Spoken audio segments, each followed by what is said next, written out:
Hey there, welcome to the Movie Review Mom YouTube channel. If this is the first time you've been here, yay, I'm so glad you finally found me. I've been waiting for you.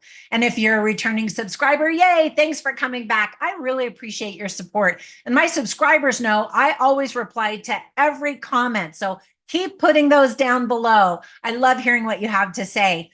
So, as my subscribers already know, my goal is to give you the heads up on filmmaking quality and content so that you can decide whether or not you want to spend time or money or both sometimes watching a particular film. So, today, the movie I'm reviewing is called Shadowland.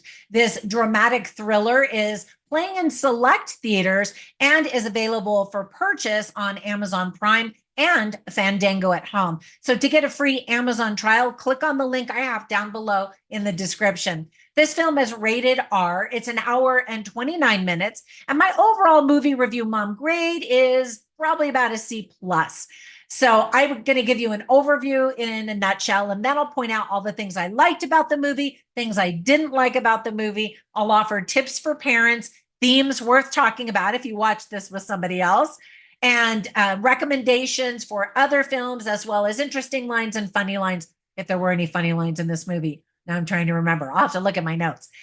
So, but before we get started on that, let me tell you about the featured product today, which is a book about the Secret Service. Now, I looked on Amazon to see which books are the best, most popular ones, and this is the one that by far everybody seemed to really like. So I'm mentioning it because the movie is about Secret Service guys and the President of the United States. So click on down below. If you like it, purchase it, great. Doesn't cost you any more to use my link, but Amazon will send me a few little pretty pennies to help support my growing channel. So thanks.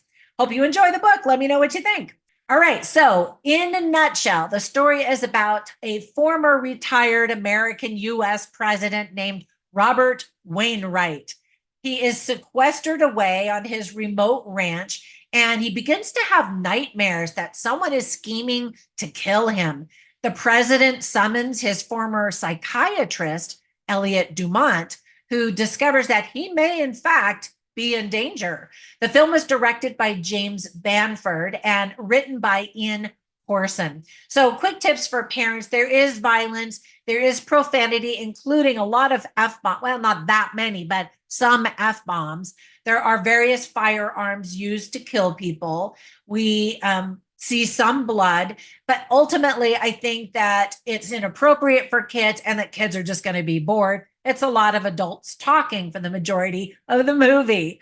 Some of the themes that are illustrated really well are diplomacy, politics, revenge, Secret Service protection for our US presidents, paranoia, dreams, reality versus memories, truth, and doing your job and not letting people down. That's kind of something that the president always says was his personal mantra, which is something that his father taught him. So on to the list of things that I really liked about the movie. First of all, Academy Award winner Jon Voight certainly looks the part of an aging, distinguished US president.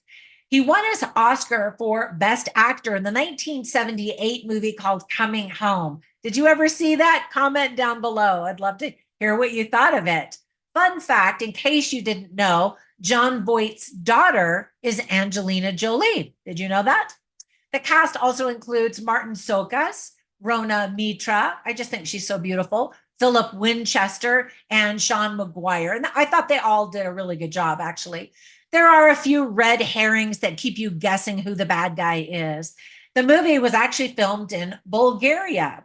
Now, on the list of things I didn't like, not much happens in the first hour of the movie. You're getting to know the characters.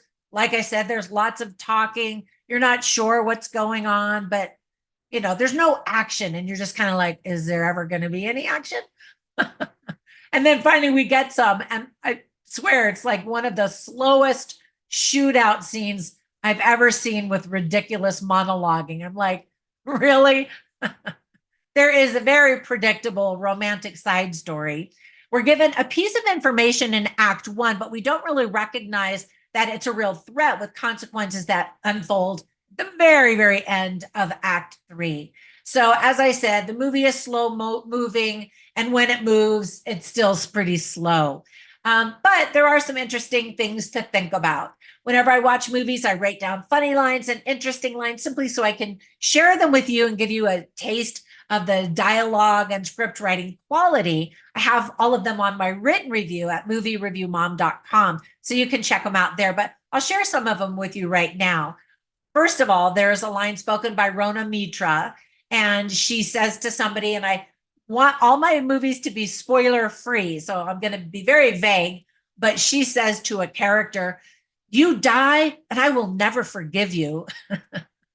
And then there's some interesting lines. For example, Philip Winchester is one of the security Secret Service guys for the president, who's supposed to be, guarding him, protecting him, keeping him safe, and all of that. And so he's talking to another Secret Service agent, and the president kind of runs out in the middle of the night with a gun, and so Philip Winchester's character says, "When I signed up, I agreed to take a bullet for him, not from him." So they debate, do they take his ammo away so that he doesn't harm himself or one of his secret security staff people? You know what I mean? And unfortunately, that conversation ends pretty quickly, but I thought it was an interesting question. And then he is talking about the president at one point, and they're talking about nicknames that the Secret Service have for the president. And so again, Philip Winchester's character says, "I like Big Duke. It reminds me of the heroism our country once had." And there's some interesting conversations throughout the movie, those who are for the president, those who are definitely opposed to this former president, which happens, of course, no matter who is president of the United States. And you can't quite tell exactly, what their policies are. You get a feel for it, but that's less important than other things in this film. All right, I'll share one more, and that is a line that the president, played by Jon Voight, says, and that is the president's giving advice to other people, and he says, "If you stand on the sideline too long, the game's going to be over." And of course, you have to see the movie for that line to have greater impact, but it's still a really good line and an interesting bit of wisdom for all of us, really. So as I was watching this movie, I instantly thought of three others that I really like that are about Secret Service guys who are protecting the president. The first one is called In the Line of Fire. Now, that's a little bit of an older movie, maybe from 10 years ago. Maybe I'll have to look that up, but I really liked it, and it has stuck with me because it's got some really great characters. Another one, which probably you thought of as I've been describing this movie, is called White House Down. And a similar one is Olympus Has Fallen, where they're action thrillers with great actors and lots of crazy drama and some humor. And anyway, lots and lots of thrilling action and stunts and that kind of thing, which is very different from this movie. So I think you'll like any of those three better than this one. But now you know. So comment down below. Let me know if you've seen any of these, what you recommend. And if you've watched this movie that I'm reviewing, let me know if you liked it and what you thought of that one too. Have a fantastic day, and I will catch you in the next one. Bye for now.